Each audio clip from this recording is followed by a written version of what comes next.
So in this video, we're going to look at circumference and area of a circle. We'll go ahead and fill the definitions in here, and then we'll take a look at the problem. So the area A of a circle with radius r is given by the following formula.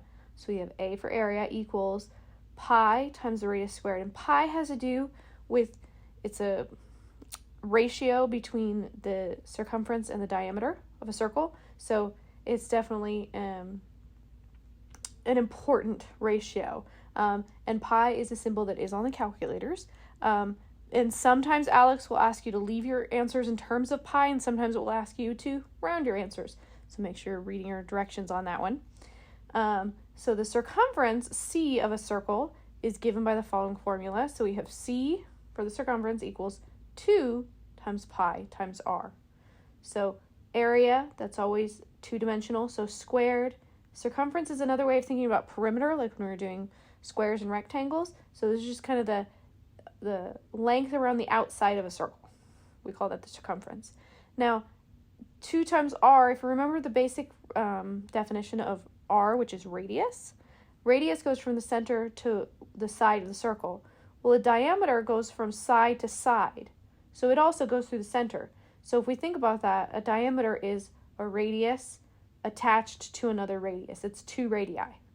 Okay, so we can also say circumference is equal to pi times the diameter, because diameter is equal to 2 radii. So we can, instead of going 2 times r, we can just fold that up into d, to diameter. Okay, just depends on what the problem gives you. I've seen them give radius, I've seen them give diameter.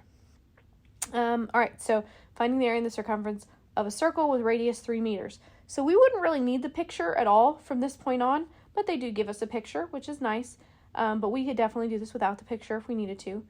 Use the value 3.14 for pi and do not round your answers. Be sure to include the correct units in your answers.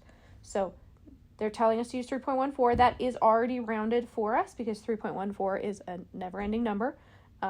It's non-repeating and it's non-terminating. It just continues on and on forever.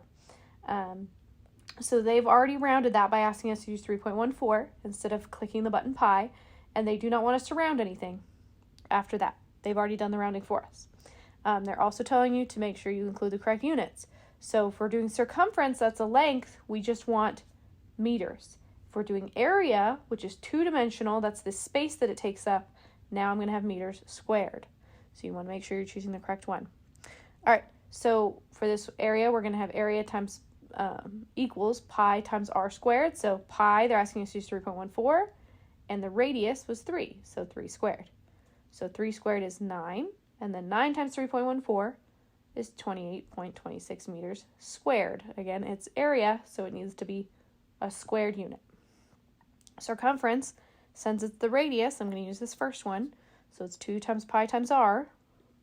So 2 times 3.14, again, that's what they asked us to use. And then r is still 3. It's still the same problem, right? So now we're going to just multiply. And I did 2 times 3 first because those are easier. And this is the commutative property. I can multiply in any order I would like to multiply in. And 2 times 3 is easier than multiplying by the decimal first. So 2 times 3 is 6. And then 6 times 3.14 is 18.84 centimeters. All right, so that is circumference and area of a circle. I hope that helped, and I'll see you on the next video.